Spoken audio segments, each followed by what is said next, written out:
Hello good evening. आज पढ़ेंगे अपन चरक सूत्र। 7th चैप्टर की फर्स्ट क्लास होगी थी, सेकंड क्लास। और फर्स्ट क्लास में अपन ने पढ़ा था अधारण्य 13 वेग। थोड़ा सा उनसे पूछ लेता हूँ, देखते हैं कितना याद। बताना देखें किसकी चिकित्सा है। निग्रात तत्र सर्ववातग्नम औषधम। निग्रात तत्र सर्ववातग्नम औषधम किसका है? आंसर करना जल्दी। इसका जृंभक। चलो, घृतम च उत्तर भक्तिकम। घृतम च उत्तर भक्तिकम किसकी चिकित्सा?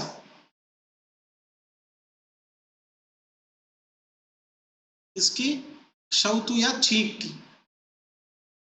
चलो, त्रिविध बस्ती। त्रिविध बस्ती किसकी? मूत्र वेग विदारण की।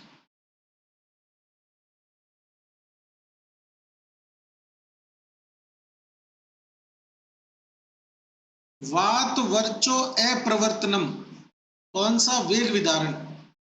वात वर्चो अप्रवर्तनम कौन सा वेग विदारण? कौन सा? पुरुष वेग विदारण।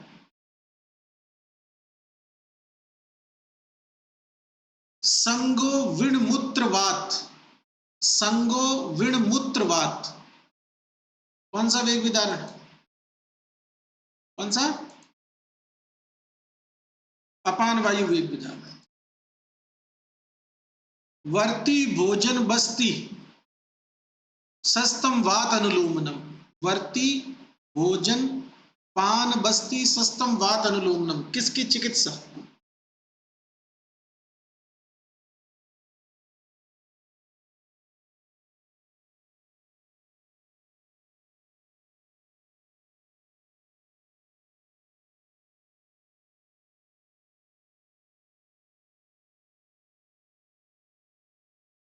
प्रीति,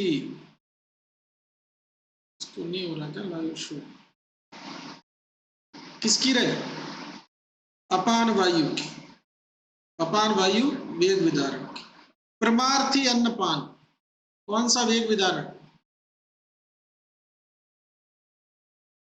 परमार्थी अन्नपान कौन सा वेग विधारण? कौन सा? पुरुष वेग विधारण। चलो, कुष्ठ उल्लास विसर्ग कौन सा वेग विधारण?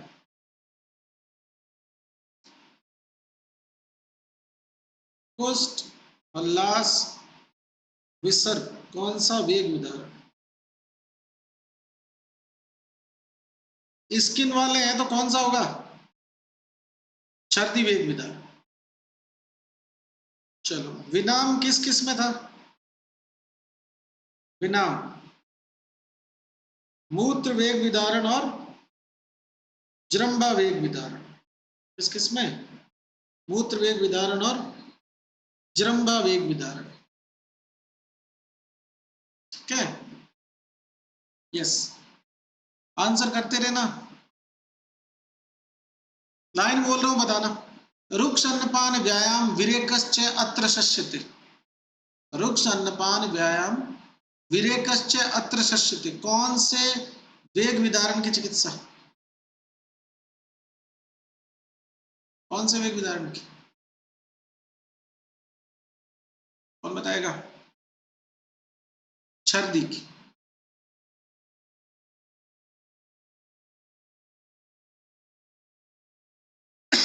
बताना। स्वप्न मध्य प्रिय कथा। स्वप्न मध्य प्रिय कथा कौन से वेग विदारण की चिकित्सा? स्वप्न मध्य, हेलो रोहित। स्वप्न मध्य प्रिय कथा कौन से वेग विदारण की? अश्रु या वाष्प वेग विदारण की। और स्वप्न संवाहन,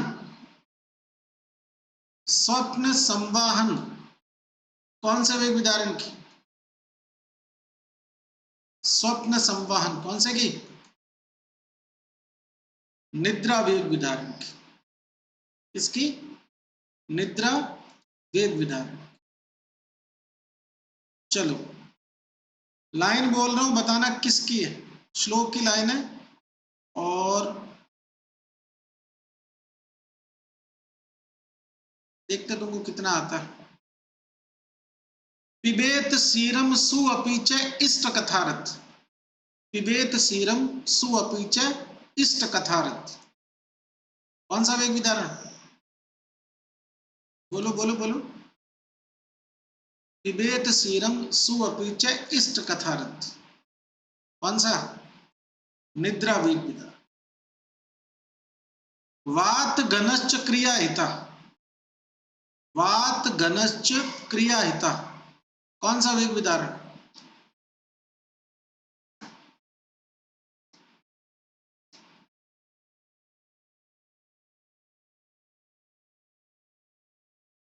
श्रमजन्य श्वास। अब पढ़ना शुरू करते हैं धारणीय वेगों के लिए।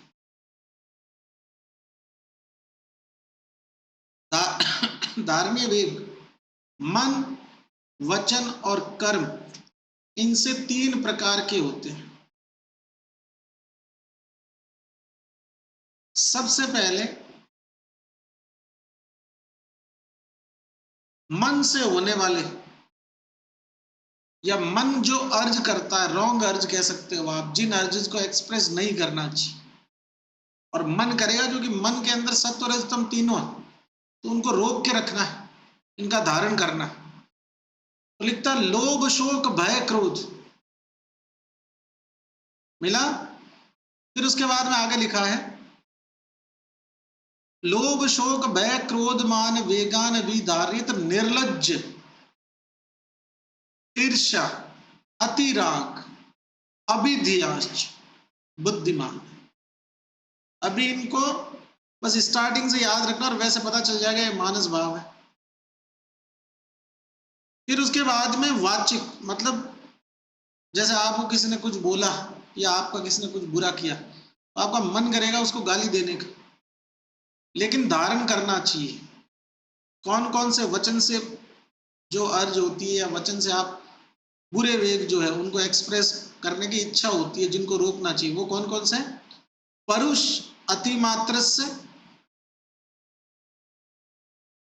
असूचक से अनर्थ से, वाक्य से अकाल युक्त। तो ये वाचिक 5 होते हैं। वाचिक, इनको 5 ही याद कर लेना। वाचिक कितने? 5।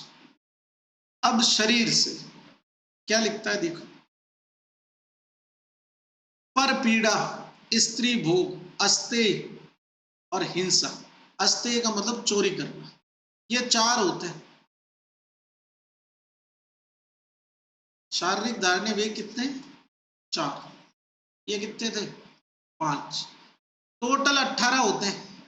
तो मानस कितने हो गए? 9। अब कुछ बच्चे ऐसा पूछेंगे आगे जाके कि सर इसमें 3 करना है या 18 करना है। देखो कंडीशन काम आती है कि वो क्या पूछ रहा है या क्या ऑप्शन दे रहा है। 1 2 3 4 ऑप्शन देगा तो 3 है, शारीरिक मानसिक और वाचिक। ऑप्शन अगर ऐसे होंगे 17 18 19 20 तो 18 जाएगा। इंडिविजुअल क्वेश्चन भी आता है कि शारीरिक धारणीय, वो शारीरिक धारणीय वेग कितने? 9। वाचिक धारणीय कितने? 5। शारीरिक या कायिक धारणीय कितने? क्या करोगे? 4। इन धारणीय वेगों को धारण करने से क्या फायदा है? धर्म अर्थ और काम की प्राप्ति होती है। धर्म अर्थ कामान पुरुषम सुखी भुक्ते चिनोती। इसी तरह की प्रशस्ति काश्यप ने कर्ण वेदन संस्कार के लिए लिखी है।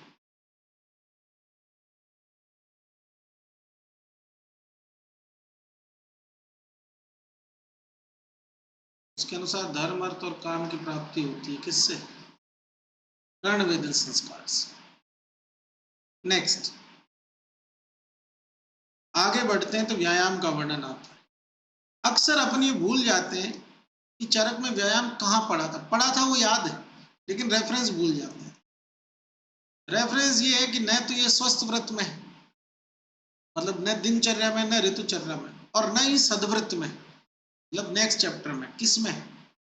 न वेगांधार।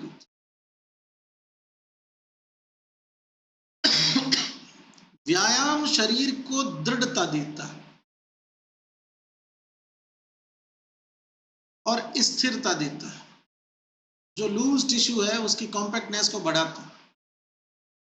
लिखता है शरीर चेष्टा या चेष्टा स्थिर्यार्थ बलवर्धनी, स्थैर्यदायक और बलदायक। देहम व्यायाम संख्यायता मात्रायाम तम समाचरित। फिल इन द ब्लैंक्स आ सकता है। व्यायाम मात्रा पूर्वक करना चाहिए, या मात्रा से तात्पर्य है अर्ध शक्ति तक।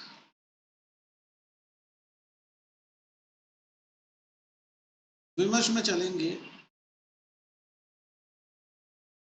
तो सुश्रुत अंकल की एक लाइन आती है, शरीर आया जनकम कर्म व्यायाम संगीत। शरीर में थकान उत्पादक जो भी चीजें वो सब व्यायाम, ऐसा ही बोल रहा है। फिर एक लाइन छोड़ के आगे बढ़ते हैं तो लिखता है बलस्य अर्धेन कर्तव्यो व्यायामो हंतो अन्यथा। बलार्ध तक करना चाहिए। बलार्ध का मतलब है कि आपके शरीर का आधा बल इन्वॉल्व हो चुका उसमें। बलार्ध का कैसे पता चलेगा? हृदय स्थित वायु यदा वक्त्रम प्रपद्यते, जब आप हाँफने लग जाए उसको अर्ध बल समझना चाहिए। फिर किसी ने नीचे एक और परिभाषा दी है किसी टीकाकार ने। हम इस बात पे नहीं जाएंगे कि किस टीका का श्लोक, जैसे यहाँ तो स्वस्थ व्रत सुधा लिखा हुआ है, लेकिन इससे नहीं जाएंगे अपन। इससे पहले भी किसी ने लिखा है, तो अपन को श्लोक से मतलब है कक्षा ललाट नासासु हस्तपाद संधिसु प्रस्वेदम। पूरे शरीर में पसीना आ गया, मुख शोषित, मुंह सूख गया, इसको बलार्ध कहते हैं। दोनों बातें ठीक है। चरक अनुसार व्यायाम के लाभ, लाघवम कर्म सामर्थ्यम स्थिरम, शरीर में लघुता, कर्म सामर्थ्य, स्थिरता। जैसे एक मजदूर क्लास आदमी है तो 100 किलो का चीनी या आटे का कट्टा उठा के और चल लेगा, और अपने से अगर किस दिन नल नहीं आ रहा हो तो पानी की बाल्टी भर के बाहर से नहीं लाई जाती। दुख सहिष्णुता, दुख सहने की क्षमता उत्पन्न हो जाती है। दुख से तात्पर्य शारीरिक क्लेश। जो रोज व्यायाम करेगा उसको, जो सामान्य व्यक्ति जिसमें थक जाए उतने फिजिकल वर्क तक उसको ज्यादा दुख या ज्यादा शरीर में थकान महसूस नहीं होगी। दोष का क्षय अग्नि की वृद्धि करता है। कौन? व्यायामाद उपजायत। विमर्श में चलते हैं। सुश्रुत अंकल की अच्छी अच्छी लाइनें पढ़ते। कहता है आरोग्यम च अपि परम व्यायाम उपजायत, परम आरोग्यदायक है व्यायाम। और क्या लिखता है? न च अस्ति सदृश्यतेन किंचित स्थूल्य अपकर्षणम, स्थूलता नाश हेतु व्यायाम से अच्छा कुछ भी नहीं। न च एनम सहसा एक्रमम जरा संधिरोध, और व्यायामशाली को एकदम से वृद्धावस्था भी अफेक्ट नहीं करती। स्थिरो भवति मासम च व्यायाम वीरतस्य, व्यायामशाली का जो मास वो स्थिर हो जाता है। तो स्थिरदायक या दृढ़तादायक तो है, इसमें कोई शक ही नहीं। आगे लिखता है व्याद्यो न उपसर्पन्ति सिंह शुद्र मृगाय, जैसे बड़े शेर के पास में छोटे मोटे जीव जंतु नहीं भटकते, वैसे ही रोग उस शक्तिशाली व्यायामशाली व्यक्ति के पास में नहीं भटकते। वयो रूप गुणे हीनम कुर्यात सुदर्शनम, उम्र से, रूप से, गुणों से हीन व्यक्ति वो भी ठीक दिखने लगता है।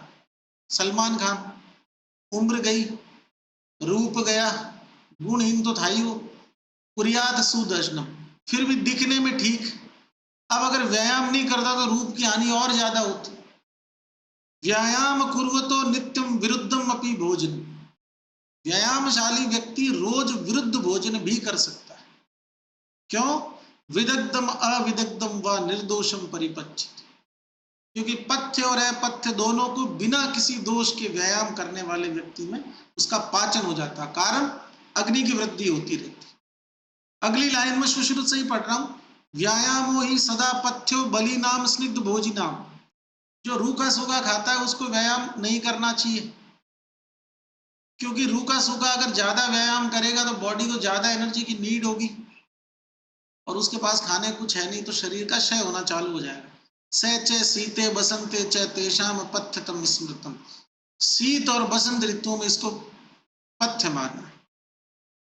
अब ये जो मार्क की हुई लाइन है ये आप डायरी में लिख लें, बहुत सिंपल है, ज्यादा कुछ वैसा है नहीं इसमें। नेक्स्ट आगे देखो, व्यायाम के अति योग से हानि।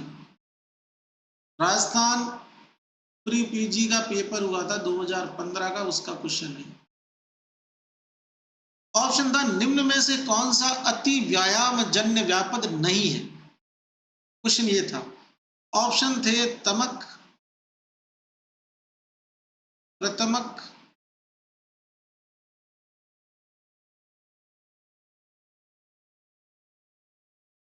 श्रम और क्लम। अब प्रथमक तो पढ़ा है, आंसर उसका तमक गया था, लेकिन ऐसे क्वेश्चन ठीक नहीं है, क्योंकि प्रथमक भी तो एक प्रकार से तमक का ही भेद है। तमक समास के दो भेद होते हैं, संतमक और प्रथमक, लेकिन वो वर्ड टू वर्ड चल रहा था तो फिर आंसर तो कंसिडर किया गया। लेकिन ऐसे क्वेश्चन अगर आए और आपको पक्का आंसर नहीं पता हो तो रिस्क नहीं लेनी चाहिए। देखो अति व्यायाम से क्या होगा, श्रम क्लम क्षय तृष्णा, और ज्यादा करोगे ब्लीडिंग। प्रथमक सांस फूल जाएगा, बहुत ज्यादा मूर्छित हो जाओगे। काश ज्वर छर्दी जाए, फिजियोलॉजिकल फीवर आ जाएगा, खांसी चलेगी, वॉमिट होना स्टार्ट हो जाएगा। नेक्स्ट आगे बढ़ते हैं। ये कोटेशन संहिता के मूल का नहीं है, इसलिए ब्रैकेट में दे रखा है, पर इंपॉर्टेंट है। व्यायाम के लक्षण कह दो या सम्यक व्यायाम के लक्षण कह दो। स्वेद आगम श्वास वृद्धि गात्र लघुता, हृदय उपरोध इति व्यायाम लक्षण। बाकी सब तो ठीक है, ये इंपॉर्टेंट है। डी फॉर डाई, हृदय उपरोध है व्यायाम का सम्यक लक्षण। हृदय उपरोध का मतलब रेस्टलेसनेस फील होना। तो जब व्यायाम करेगा पसीना आएगा, श्वास फूलेगी, तो रेस्टलेसनेस फील होगी। जैसे आप जब शुरू में जिम स्टार्ट करते हैं या भागना स्टार्ट करते हैं, ऐसा लगता है जैसे मरने वाला हो, लेकिन होता कुछ नहीं। आगे लिखता है व्यायाम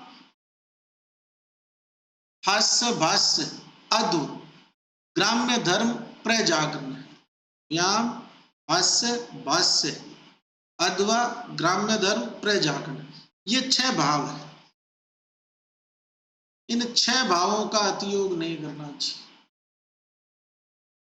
क्योंकि इन 6 भावों के अतियोग से आदमी का शरीर वैसे ही नष्ट हो जाता है जैसे कि अगर एक शेर किसी हाथी को मार दे और उस हाथी को घसीटते हुए ऊपर पहाड़ पे जहां रहता है वहां ले जाना चाहे, तो वहां ऊपर ले जाने से पहले ही शेर निपट जाएगा।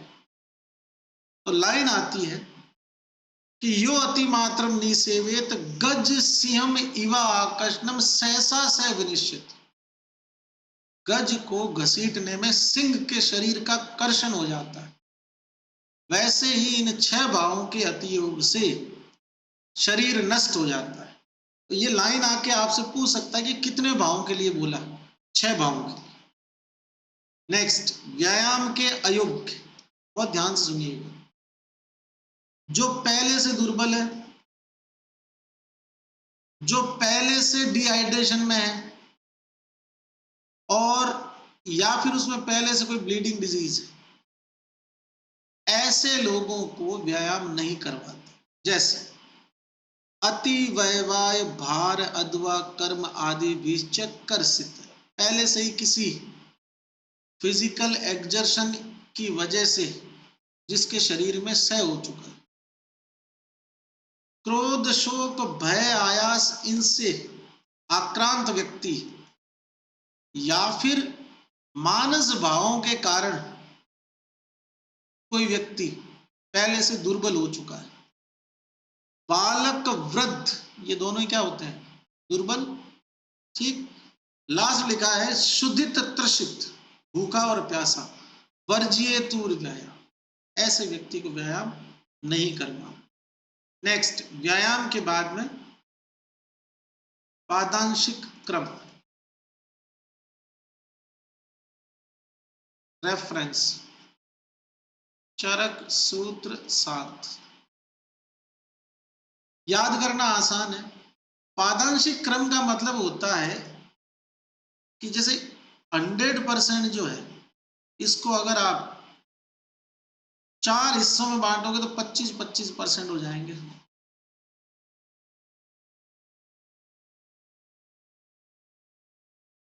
तो चतुर्विध पाद से पूरा बना। अब जैसे मान लीजिए कोई व्यक्ति है और वो किसी चीज का सेवन कर रहा है और वो खराब है, और वो लंबे टाइम से सेवन कर रहा है, तो बॉडी अडेप्ट कर चुकी है उस हिसाब से। अब उसको उस बुरी चीज को छोड़ के उसकी जगह अच्छी चीज शुरू करनी है, तो उसको कम से कम कितने दिन लगेंगे? 7। 7 दिन में छुड़वाना है, धीरे धीरे करके। तो चरक के अनुसार पादांशिक क्रम से अपथ्य का त्याग करके और पूर्णतः पथ्य सेवन करने में कितने दिन का समय लगता है? 7 दिन। वाग्भट और योगेंद्रनाथ सेन का जल्दी लिख दो, चक्रपाणी का भी, जिसको याद हो।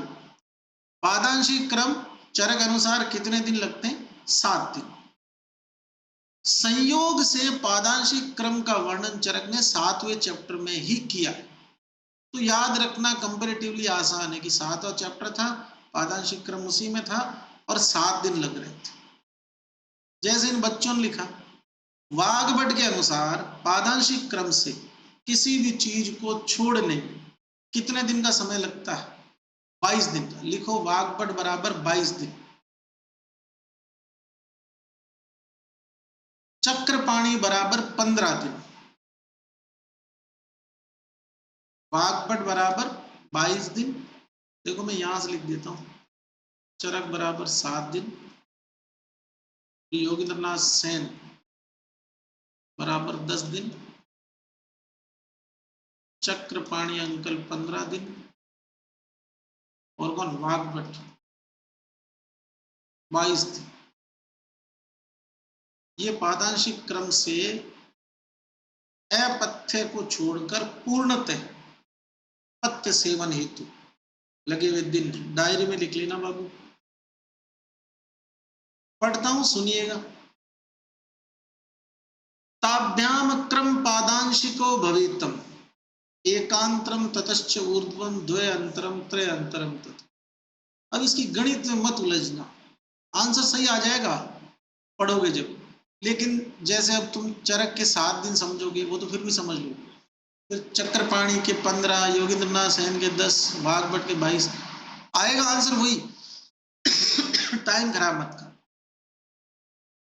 अब इस विषय पर अगर अपन बात करें तो ये चरक के 7 दिन का हिसाब।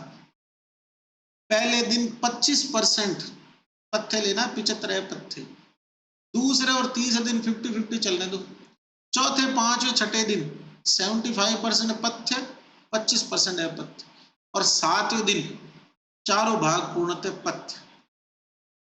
नेक्स्ट, ये उन सब के दिए हुए हैं। योगेंद्रनाथ सेन ने चरक संहिता पर चरकोपस्कार टीका लिखी और उनके अनुसार 10वें दिन पथ्य का सेवन करना चाहिए। ऊपर चक्रपाणी अंकल है, उनके अनुसार 15 दिन का करना जो है समय दिया है। फिर वाग्भट अंकल वो 22 दिन बताएं। तो इतने सारे अंकल पे डिटेल में ध्यान नहीं देना, बस ये याद रखना है कि इन्होंने टोटल डेज कितने बताए, जैसे ये वाग्भट का ऊपर। चलिए, बहुत शानदार, बहुत फेमस कोटेशन।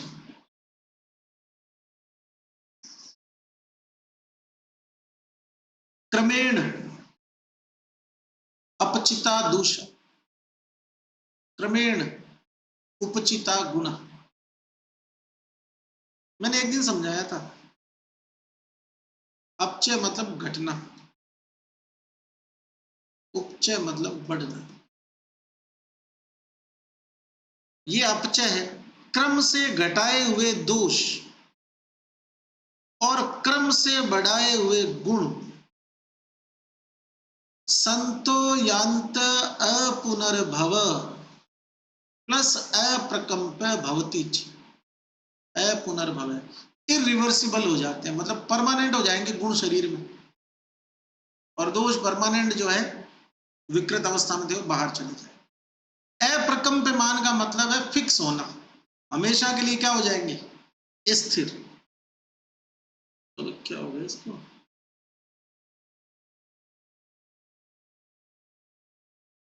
तो ये जो लाइन है ना, इसका रेफरेंस आता है, और ये लाइन जिंदगी में बहुत काम आती है। कैसे कि अगर आपके आसपास कोई बुराई है, कोई खराब आदमी है आपकी सोसाइटी में, या आपके जो है जो भी सोशली आप जो लोग कनेक्ट है उसमें कोई व्यक्ति सही नहीं है या कोई बात सही नहीं, तो उन चीजों को सही होने में पेशेंस लगता है, धैर्य रखना पड़ता है। जैसे आप एआईपीजीडी की तैयारी स्टार्ट करी अभी आपने, और अभी आप स्टार्टिंग से पढ़ रहे हैं, और अभी से सोच रहे हैं कि कैसे होगा, क्या होगा, कितना सिलेबस है, मैं तो यूजी टाइम से भी बहुत कम पढ़ता था, मेरी तो तैयारी अच्छी नहीं है, लोग तो जब सर क्वेश्चन पूछते हैं तो वो पूछते हैं उससे पहले आंसर देने लग जाते हैं, ऐसे विचार आएंगे। लेकिन इस चीज की खुशी मनाना कि अच्छा है कि तुम्हें अभी कुछ नहीं आ रहा, क्योंकि कोरे कागज पर लिखना मेरे लिए आसान है, और कोरे कागज पर जो लिखा जाता है उसको कितना ही साफ कर लो उसकी छाप रहती है, मतलब तुम कितना ही भूलने मतलब भूलोगे ना तो भी तुम्हें चीजें थोड़ी थोड़ी कंपेरेटिवली दूसरों से ज्यादा याद रहेगी, क्योंकि तुम्हारे कोई कंफ्यूजन है ही नहीं, कोई चीज सुनी पहली बार रहे हो। तो जो भी लोग ऐसे हैं जो एवरेज या बिलो एवरेज थे यूजी टाइम में, या जिनके कॉलेज में टीचर नहीं थे, या जिन्होंने बिल्कुल भी प्रिपरेशन करी नहीं, या जिन्होंने संक्षिप्त चरक पढ़ के, या चरक का पेपर लगा हुआ उस टाइम नकल करके, या फिर जिसने कॉपी चेक करी उससे सेटिंग करके, या फिर यूनिवर्सिटी के बाबू से सेटिंग करके कैसे भी अपनी यूजी निकाली, और वो लैक ऑफ कॉन्फिडेंस फील कर रहे हो, तो 1% ही मत करना, थोड़ा टाइम लगेगा, मेहनत करते रहना है, लगातार करते रहना है, धीरे धीरे आपको चीजें समझ में आने लगेगी, दिमाग में बैठने लगेगी, कोरिलेंस होने लगेगा, और जब सुश्रुत पढ़ाऊंगा तब तक बातें समझ में आने लग जाएगी कि चीजों को कैसे पढ़ना है, एग्जाम में कैसे आती है, टेस्ट में कैसे पूछी जाती है। अभी के लिए इतना ही काम है कि रोज जितना पढ़ रहे हैं वो पढ़ना, ठीक। इससे क्या फायदा होगा, एक कहावत है शायद तुमने सुनी होगी, इधर है मतलब राजस्थान साइड में है कि ठंडा करके खाना चाहिए, मतलब बहुत जल्दी जल्दी गरम गरम नहीं खाना चाहिए, थोड़ा सा उसको ठंडा होने देना चाहिए फिर खाना चाहिए, उससे क्या है कि जीभ जलती नहीं, तो बहुत पेशेंस के साथ में धीरे धीरे आगे बढ़ेंगे। और जिन लोगों ने इस साल पीजी के अंदर या अपने जो यहाँ पे पढ़ते थे बच्चे जिनके बहुत अच्छे नंबर आए, उन्होंने भी किसी दिन तो दीर्घ जीवित्य से ही शुरू किया था, और वही 1 साल में वैसे ही पढ़े थे। लेकिन जब आपको 1000वीं सीढ़ी पे पहुंचना है और आप पहली सीढ़ी पे चलना चालू करके और 1000वीं सीढ़ी पे ऊपर देखोगे, ऐसा लगेगा मैं वहां कब पहुंचूंगा। एक एक सीढ़ी करते करते पता ही नहीं चलेगा, तुमको 1000 सीढ़ी साथ चढ़नी नहीं, तुमको तो रोज 1-2 सीढ़ी चढ़ना है। बहुत पेशेंस के साथ में जो चीजें की जाती है उसके 2 बेनिफिट्स होते हैं। पहला, आपको बहुत क्लियरली याद रहती है चीजें कि नहीं नहीं ये तो ऐसा ही था। अगर लैक ऑफ पेशेंस है तो न तो ध्यान से सुनोगे न समझोगे, पता चलेगा कई चीजें तो सिलेबस पूरा होने के बाद में टेस्ट सीरीज के टाइम पे समझ में आई कि अरे यार ये तो ऐसे नहीं लिखा हुआ था, ऐसे लिखा हुआ था, मैं तो इसको ऐसे ही पढ़ रहा था इतने टाइम से। ओवरलुक कर जाते हैं अपन जब हड़बड़ाहट होती है उस टाइम। जैसे भागते भागते खाना थोड़ी खा सकते हैं, खाना खाने के लिए बिछाना पड़ेगा, बैठना पड़ेगा, या टेबल पे बैठ के कुर्सी बैठ के खा रहे हो तो बैठना तो पड़ेगा ना। ठीक वैसे ही जैसे भागते भागते खाना नहीं खा सकते, वैसे ही हड़बड़ाहट, जल्दबाजी और अधीर अवस्था या अधैर्यहीन अवस्था में न सिर्फ पढ़ाई बल्कि आप जिंदगी में किसी भी चीज को लेकर सही डिसीजन ले ही नहीं पाए। तो धैर्य के साथ में धीरे धीरे पढ़ेंगे और चीजें समझ में आनी जरूरी है। अगर समझ में आ गई तो याद अपने आप हो जाएगी, ये गारंटी। इस रेफरेंस को याद रखना, अच्छा श्लोक है, एग्जाम में आता रहता है। शारीरिक प्रकृति लिख दो, दोषज प्रकृति बराबर या फिर और शारीरिक प्रकृति कितनी होती है? 7। 3 दोष है, इनसे 7 प्रकृति बनती है। सिंगल सिंगल कितनी बन गई? 3। बी पी के अलग अलग। डबल में 3, 3 पेयर बन गए इनकी। कैसे? एक तो इन दोनों के बीच का बन गया वात पित्त, एक पित्त कफ और एक वात कफ, एक इन सब की कंबाइंड बन गई।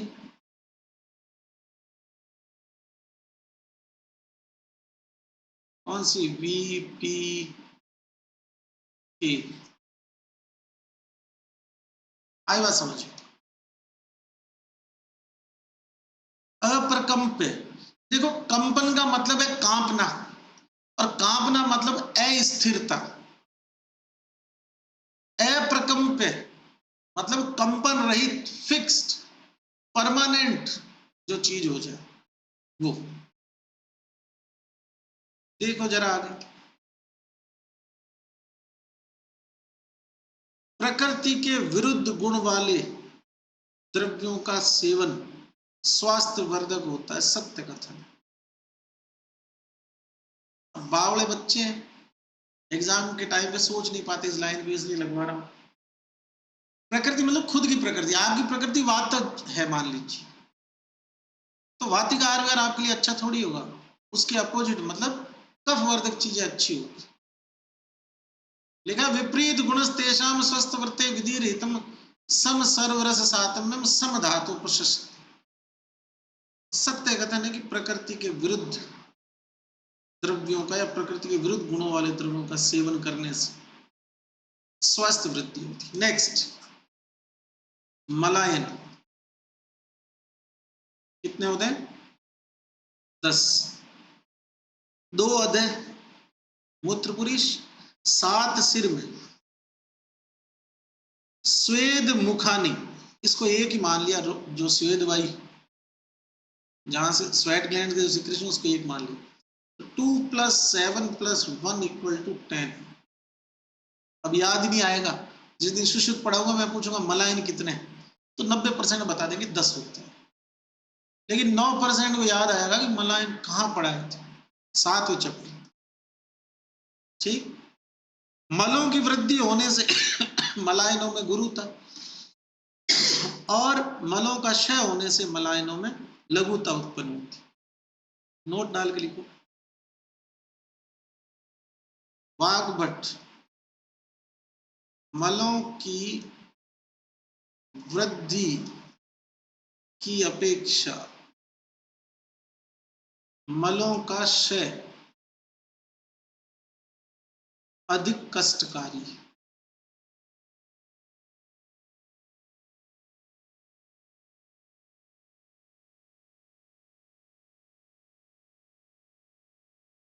सत्य कथन। यस, मलों की वृद्धि की अपेक्षा मलों का क्षय अधिक कष्टकारी। कौन बोलता है सर? वाग्भट अंकल बोलते हैं। चलो द नेक्स्ट वन।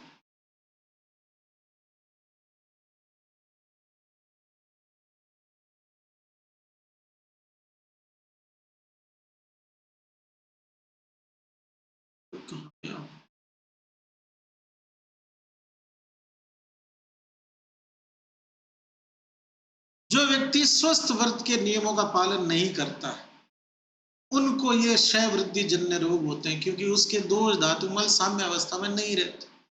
और जो स्वस्थ व्रत का पालन करता है वो सम अवस्था में रहता है, उसे ऐसे रोग नहीं होते। Next, the most famous quotation, माधवे प्रथमे मासी नभस्य प्रथमे पुनः सहस्य प्रथमे च एवं हरेद दोष संचय। इधर देख,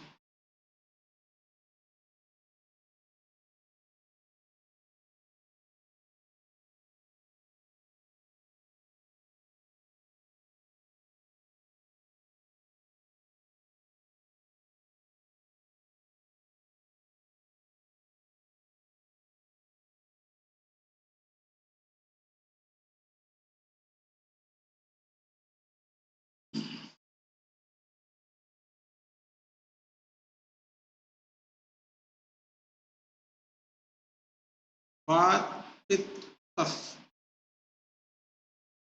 संचय प्रकोप शमन।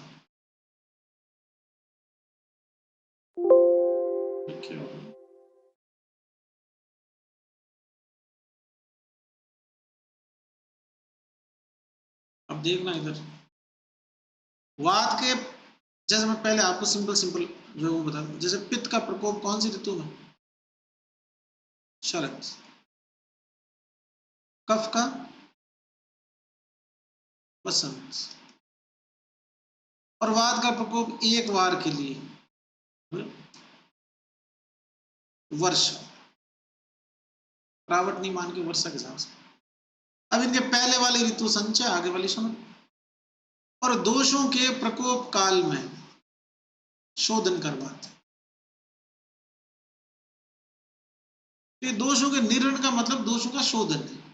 जैसे वात बराबर वस्ती, पित्त बराबर विरेचन और कफ बराबर वमन। ये कब करवाएंगे ये तीनों शोधन? इनके प्रकोप काल में। अब ध्यान से सुनना, मैं इस शमन को हटा रहा हूं, इस लाइन को हटा रहा हूं, और मेरे को महीने बताओ वर्षा के अंदर कौन सा वैदिक मास होगा? जैसे हिंदी लिख देता हूं मैं पहले, श्रावण भाद्रपद। शरद में, शरद बोलो, शरद में,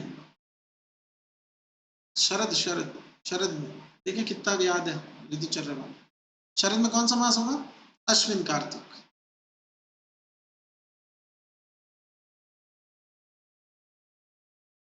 और बसंत में,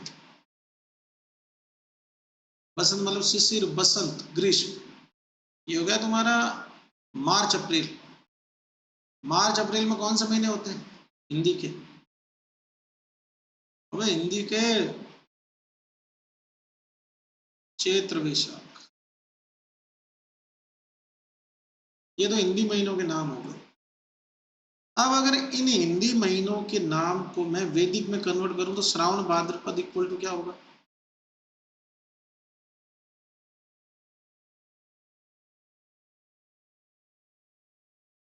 श्रावण भाद्रपद को क्या लिखूं? श्रावण भाद्रपद, तेरी मेरी शादी, शिशिर, बसंत, ग्रीष्म। इतनी नहीं, नए से नब नबस।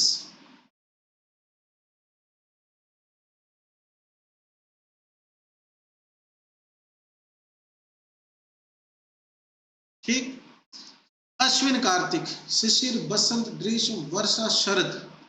ई से क्या होता है? ईश और ऊर्ज। ईश और ऊर्ज होता है, ऊर्ज और ईश होता है? ईश और ऊर्ज होता है कि ऊर्ज और ईश होता है? ईश ऊर्ज। ठीक, बसंत, शिशिर, बसंत, तेरी मेरी क्या होते हैं? मधु माधव। चैत्र वैशाख को किससे लिखूं? मधुमाल।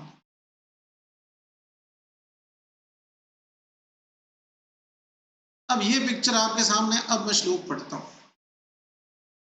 माधवे प्रथमे मासी, माधव के पहले मास में, माधव मतलब वैशाख, माधव के पहले कौन?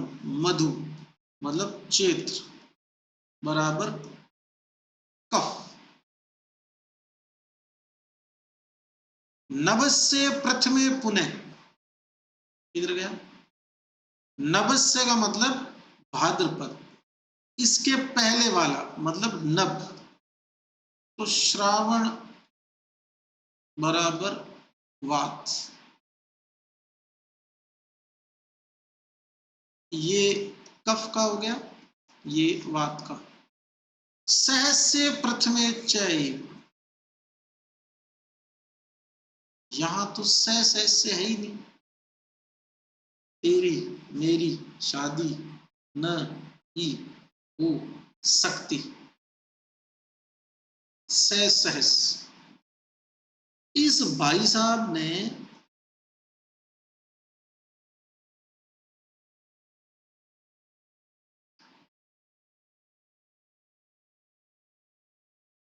ये गड़बड़ कर दी, आगे ठीक करेगा इसको आगे। इसने कहा सहस्य के प्रथम, तो मार्गशीर्ष या अगन बोलते अपन जिसे, उसमें तो वो तो यार ये हुआ ना, शिशिर बसंत ग्रीष्म वर्षा शरद हेमंत, तो हेमंत के महीने दो होते हैं, सह सहस, ये, और ये कह रहा है सहस्य के पहले वाला मतलब सह,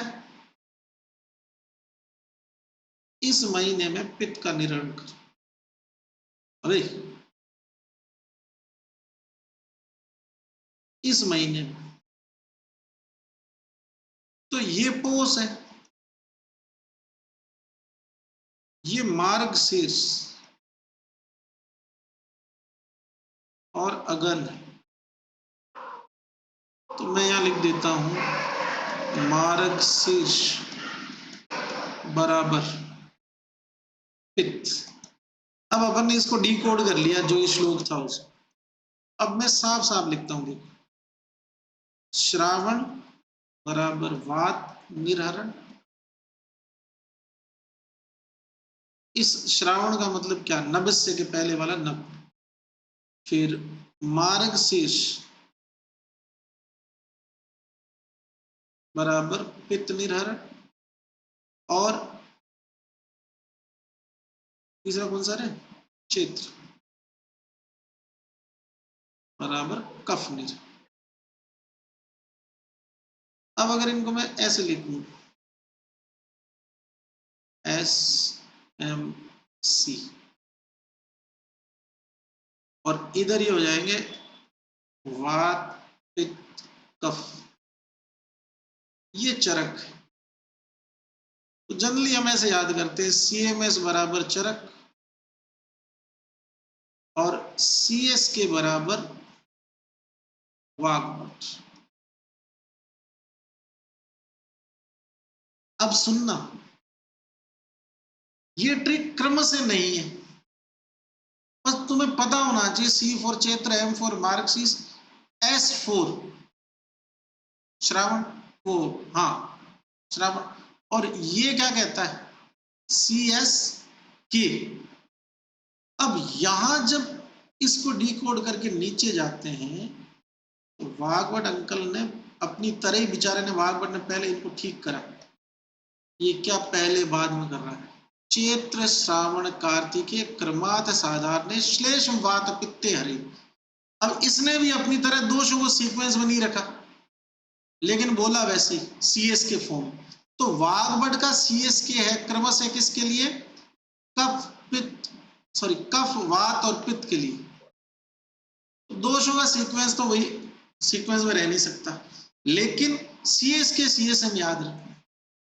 इसने क्या कर दिया? पित्त का कार्तिक में कर दिया, जबकि वो भाई साहब किस में कर रहे हैं? चरक अंकल मार्गशीर्ष। अब ध्यान से सुनो, कार्तिक तो शरद में ही है तो इस हिसाब से ये श्लोक पढ़ा जाता है। तो जब भी पढ़ो बस ये याद रहना चाहिए, CSM बराबर चरक और कफ वात पित्त, CS के बराबर वाग्भट और कफ वात, ये इनका क्रम है, इनके कंपेरिजन। नेक्स्ट, अरे बात पल्ले पड़ी, जल्दी बता, ये बात पल्ले पड़ी कि नहीं पड़ी मूर्ख? अरे बात समझ में बैठी कि नहीं बैठी खोपड़ी में? बोलेगा नहीं। क्लास कौन कौन ले रहा है?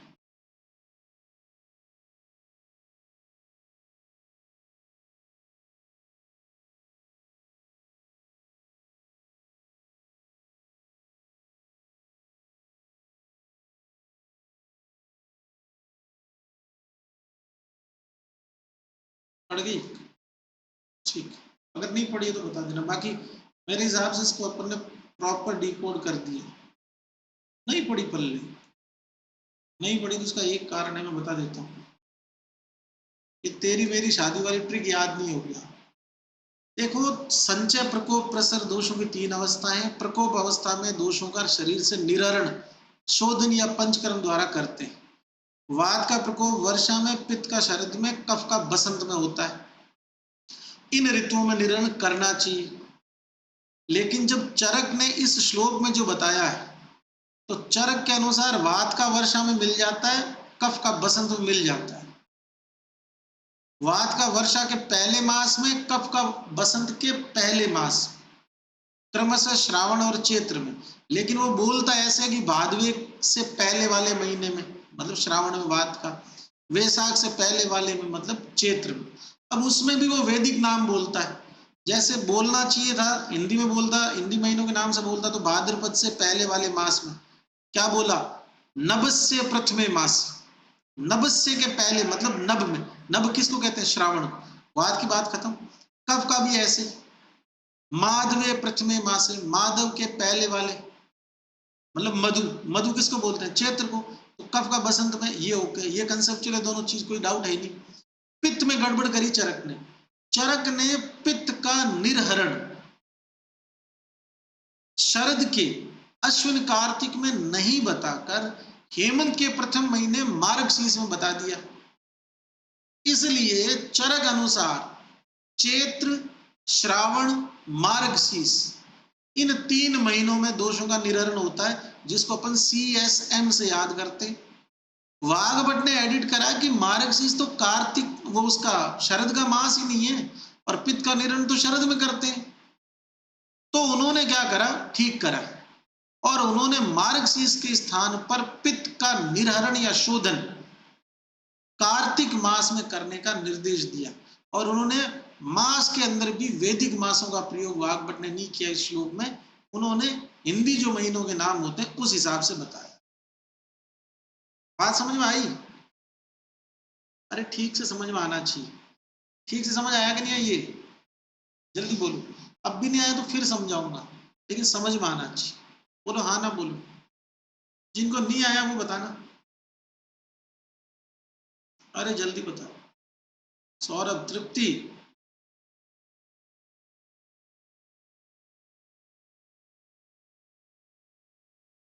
आ गया? नहीं आया तो और पूछ लेना, या वीडियो को एक बार रिपीट में देखना, पक्का समझ आ जाएगा।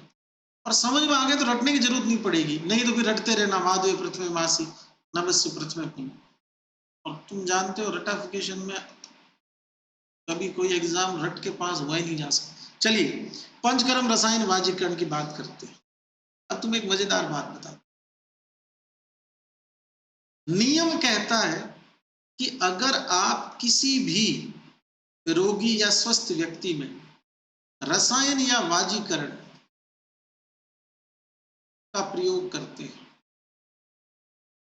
तो उससे पहले उसका शोधन करवाओ। और बहुत ठीक बात, एग्जाम्पल है इसमें कि जैसे मैले कपड़े पे कलर नहीं चढ़ सकता, जैसे आपका कोई कपड़ा है, अब तो कौन करवाता है, लेकिन पहले क्या है कि कपड़े मजबूत होते थे तो इतने चलते थे कि उनका रंग उड़ जाता था। तो जो कपड़ों को रंगते थे उन्हें रंगरेज कहते थे। अब वो रंगरेज के पास कपड़े ले जाने से पहले कपड़े को अच्छे से धो के देना होता था उसको, और रंगरेज फिर खुद और धोता था उसको, क्योंकि कपड़े का जो फाइबर है उस पे जितनी धूल मिट्टी की कोटिंग होगी उतना ही रंग कम लगेगा, उतना ही रंग कम आएगा। धागे अगर बिल्कुल साफ होंगे तो अच्छे से रंगे जाएंगे वापस। ठीक वैसे ही मैले कपड़े पर जैसे रंग नहीं चढ़ता, वैसे ही अगर आपकी जीआई अंदर से कॉटेड है, कॉटेड किससे है जीआई? जिस स्टमक की बात करें, यहां तो म्यूकस मेम्ब्रेन है थिक, नहीं तो फिर वो HCl छेद कर देगा। अब ये जितनी होनी चाहिए उतनी है तब तक तो ठीक है, लेकिन ये ज्यादा मोटी होती है ऋतु के अनुसार, खान पान के अनुसार। उस टाइम कफ क्षय वाली चिकित्सा, आहार विहार करने का निर्देश है। अगर ऐसा नहीं करेंगे तो नोजिया, वोमिटिंग, मिचली आना, भूख नहीं लगना, अग्नि का क्षय होना, है ना, अभिषंद और ये सब होने लग जाते, इसको अपन कफ वृद्धि कहते हैं। इसी तरह से जो लोअर इंटेस्टाइन है,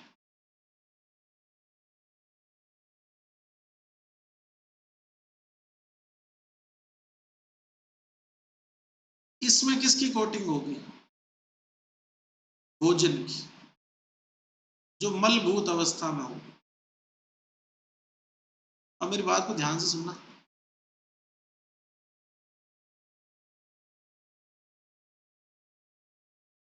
लोअर इंटेस्टाइन में म्यूकस मेम्ब्रेन बहुत थिन होती है स्टमक के कंपेयर में,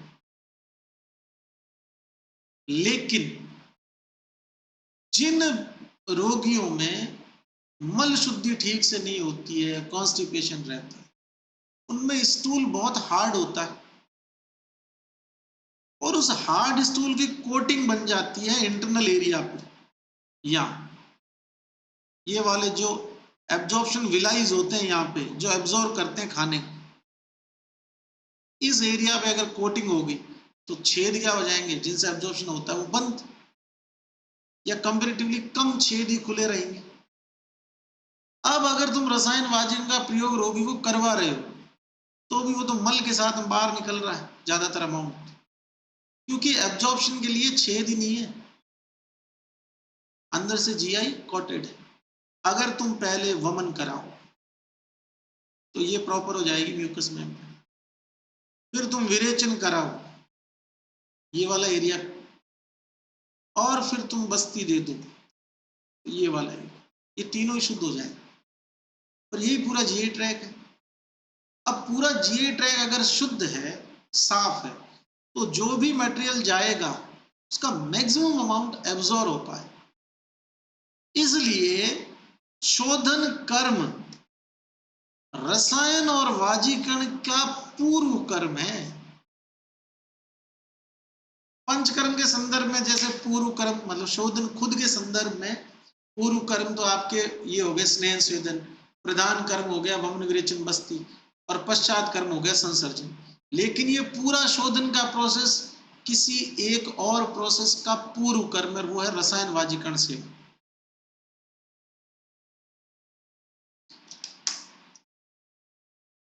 तो चूंकि रसायन अरे बात पल्ले पड़ी रहे, मैगी खाने वाली लड़की, बात पल्ले पड़ी क्या तेरे? देख अभी भी खा रही। अरे पढ़ ले, बाद में खा लेना, दिखता है मुझे तुम्हारे फोन के कैमरे से। जो जो खा रहे हैं वो सब खाने की चीजें नीचे रखो। पंचकर्म और रसायन, ये बात पल्ले पड़ी ना? अरे बता, पंचकर्म और रसायन वाजीकरण का वर्णन लिखा है यहाँ पे, मतलब समझे। ऊपर वाले श्लोक में शोधन समझाया, दोषों का निर्हरण समझाया। अगले श्लोक में क्या लिखा कि शोधन करवाना है इन ऋतुओं में, और उसके बाद में रसायन और वाजीकरण का प्रयोग करना है। सोने पे सुहागा हो जाएगा।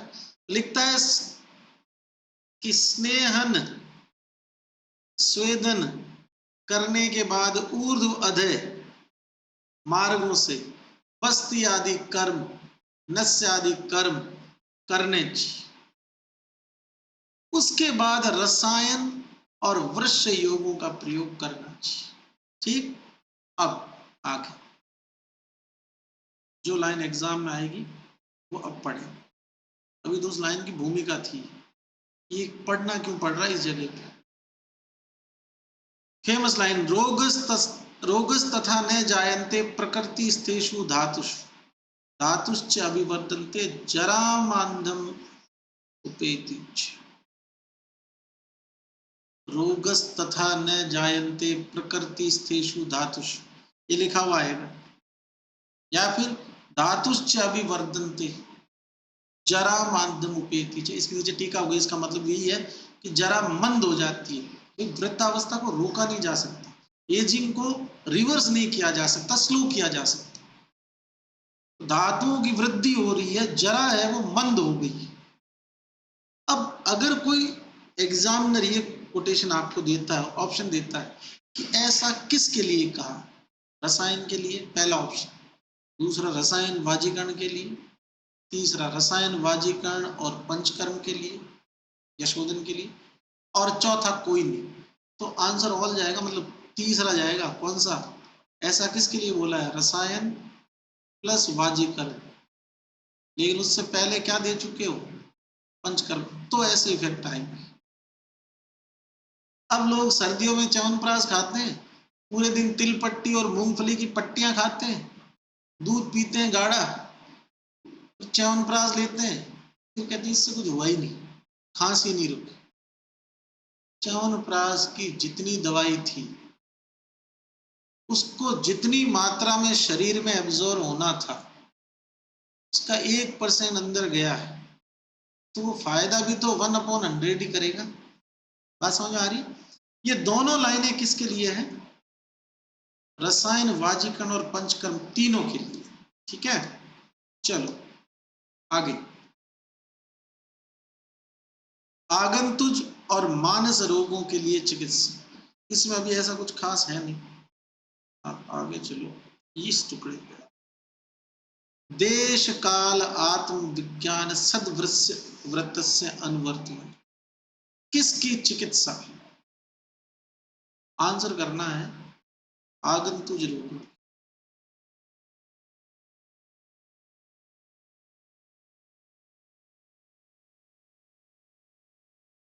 ठीक, अगर आ जाए तो। नेक्स्ट आगे देखोगे 55 नंबर का जो कोटेशन है उसमें लिखता है, आप्तोपदेश प्रज्ञानम प्रतिपतिश्च कारणम विकाराणाम अनुत्पत्तानाम उत्पत्तानाम च शांति। जो आप्तोपदेश के ज्ञान को प्रतिपति कारण से साध लेता है, प्रतिपति का मतलब लिखो फॉलो करना, फॉलो इंस्टा वाला नहीं, वो वाला फॉलो, मतलब जैसा बताया वैसा करना। तो जो व्यक्ति संहिता में बताई हुई दिनचर्या, ऋतुचर्या, धारणीय अधारणीय वेगों का पालन जैसा बताया वैसा वैसा कर लेता है, उसमें आए हुए विकार नष्ट हो जाते हैं, और अगर कोई विकार नहीं है तो फ्यूचर में जो विकार हो सकते हैं वो विकारों से वो बच जाता है।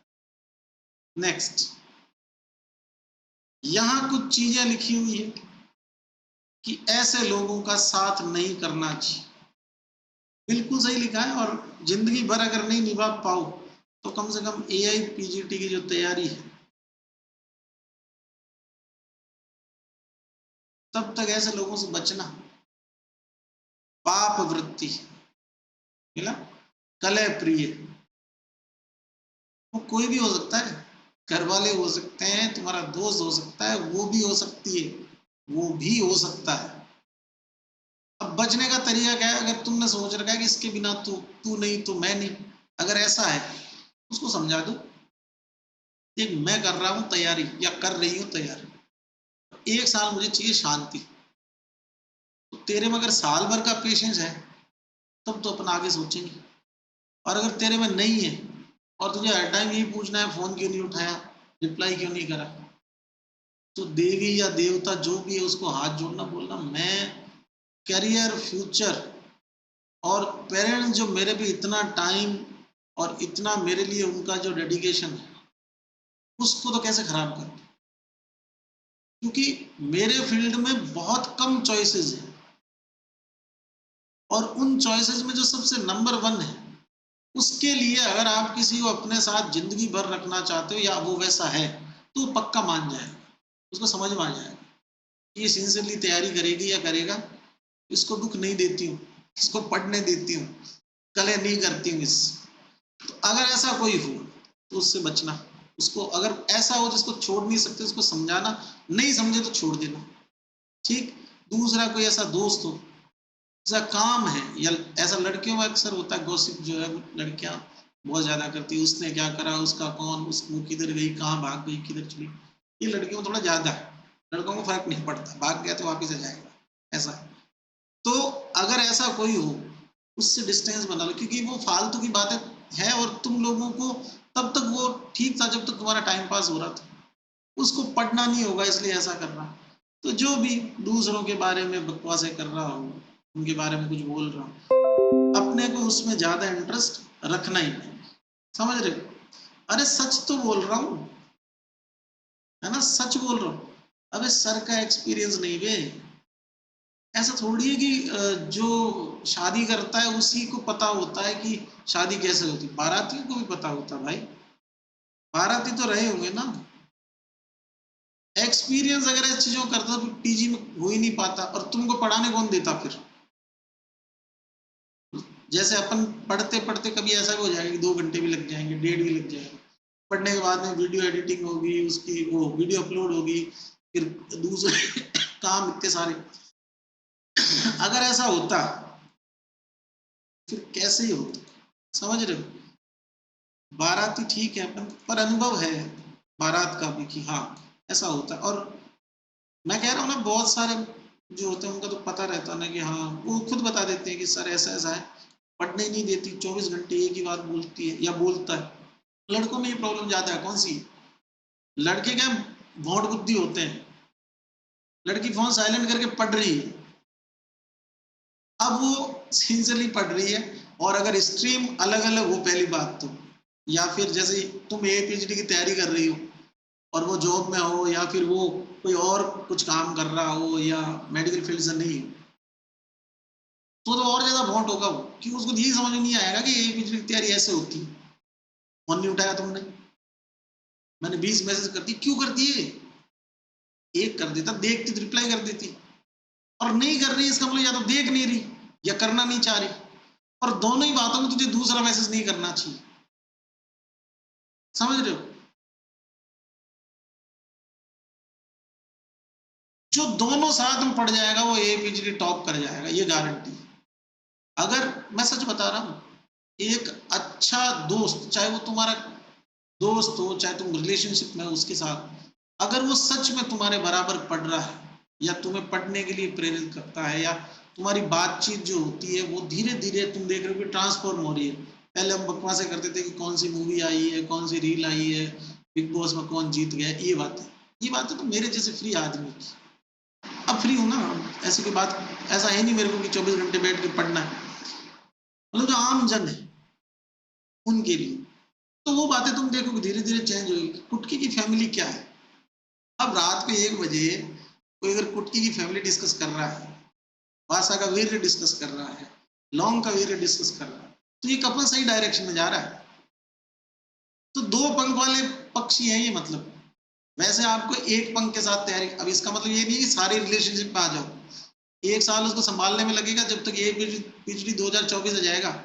जो लोग हैं और सेम स्ट्रीम में है और 2024 में साथ में एग्जाम दे रहे हैं, उन लोगों को बहुत फोकस होके, ओरिएंटेड होके, और ये सोचना चाहिए कि हम दोनों को बेस्ट कॉलेज में जाना है, एक साथ जाना है, ठीक है? सही तो बोल रहा हूँ सालों। चलो आगे देखो, तो ऐसे लोगों का साथ नहीं करना, दुनिया परेशान है। नार्सिस्ट टाइप के जो लोग हैं ना, उनसे दुनिया परेशान है। कभी बताऊंगा नार्सिस्ट क्या होते हैं, पूछना, आज तो टाइम हो रहा है। चैप्टर खत्म करना है। चलिए, 7 करने योग्य पुरुष ये रहे। अगर आपका दोस्त, आपका पार्टनर, आपके घर वालों में से कोई भी ऐसा है इस तरह का, तो उसका साथ किया जा सकता है। नेक्स्ट, ये एग्जाम में नहीं आएगा पर ये तुम्हें सिलेक्शन तक लेके जाएगा, वैसी बात है ना। शक्तिमान के बीच लास्ट में आता था छोटी छोटी मगर मोटी बातें, उसका स्टोरी से रिलेवेंस नहीं होता था, वैसे ही एपीजीटी से रिलेवेंट नहीं है, लेकिन ये बातें सही है। आहार चेष्टासु सुखार्थी प्रीतम चेहम परम प्रत्यम आतिष्ठेद बुद्धिमान हित सेव। हमेशा ये कोशिश कीजिए कि हित कर ही सेवन करें। नेक्स्ट, न नक्तम दधि भुजितम न च अपि घृत शर्करा न है मुदगयुषम न है शोद्रम न उष्णम न आम्लकेर विना। रात को दही नहीं खाना चाहिए और दिन में जब भी खाओ तो या तो घी मिलाओ या चीनी मिलाओ या मूंग का युष मिलाओ या शहद मिलाओ या आंवला मिलाओ, और दही को कभी भी गर्म करके मत खाओ। मैं बता देता हूं दही के लिए 2 बातें। दही में 2 खास गुण होते हैं, अभिसंधि और उष्ण। यहां पर दही के अंदर अगर आप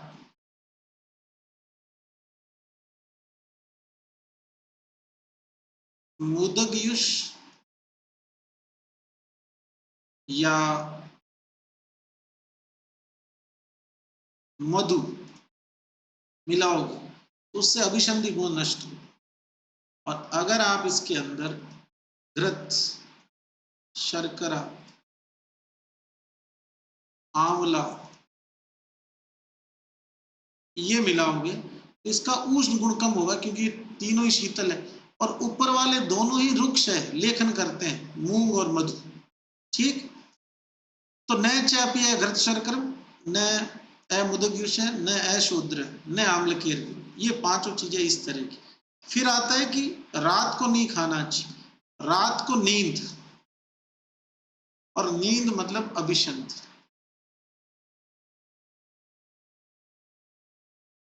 और गर्म करके नहीं खाना चाहिए, ऑलरेडी उष्ण है, उष्ण करके नहीं। बात पल्ले पड़ गई, और पड़ी कि नहीं पड़ी, पड़ गई। चलो आगे आओ। शरद ग्रीष्म वसंतेषु प्रायशो दधि गर्हितम। एक शब्द होता ग्रहित मतलब यस, एक होता गर हितम। इसको लिखते कैसे हैं, ऐसे। तो गर्हित मतलब अहित, मतलब ये नो के अर्थ में है। तो सुग्रीव दधि नहीं खाता है, सुग्रीव कौन दही नहीं खाता, सुग्रीव दधि नहीं खाता। यहां भी दोनों गुण काम आएंगे। कौन कौन सा महीना देखो, शरद ग्रीष्म बसंत, इधर देखो दधि में क्या गुण था, अभिसंधि और उष्ण। अभिसंध सबसे ज्यादा बसंत में और उष्णता ग्रीष्म और शरद। इसलिए इन दोनों ऋतुओं, तीनों ऋतुओं में दही नहीं खाना चाहिए। बात पल्ले पड़ गई बाबू, अरे हाँ ना बोल दे लाला।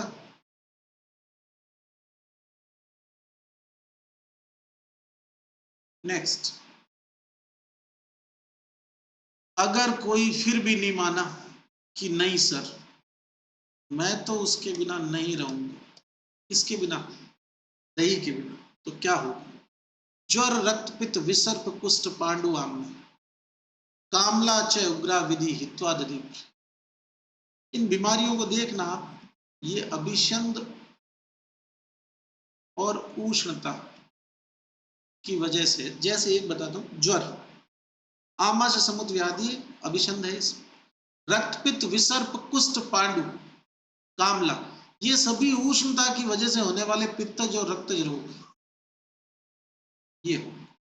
ठीक है, इस तरह से अपन ने नए वेगान धारित अध्याय आज पूर्ण किया। कल पढ़ेंगे इंद्रिय उपकर्मण्य अध्याय। ठीक है, क्या पूछा था बाबू? तो पूछा, क्या कह रहा है ये?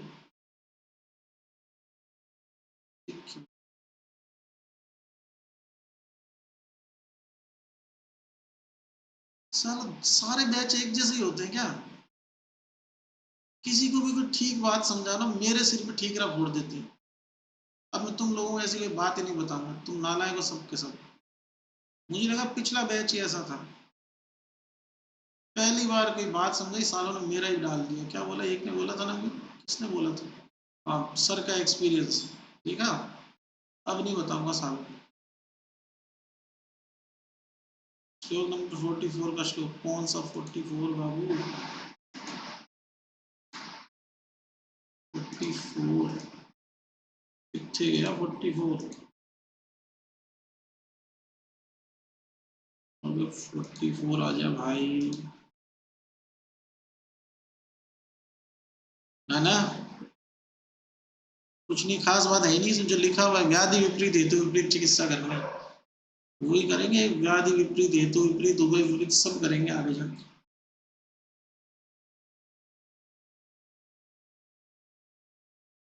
आज के बाद बताना बंद है, सच बता रहा हूँ तुमको। तुम्हारे जैसे, जो तुम्हें करना वो करो, जैसा करना वो करो। मैं क्यों सुनो भाई? वो भी गलत गलत बातें सुनूंगा क्या मैं?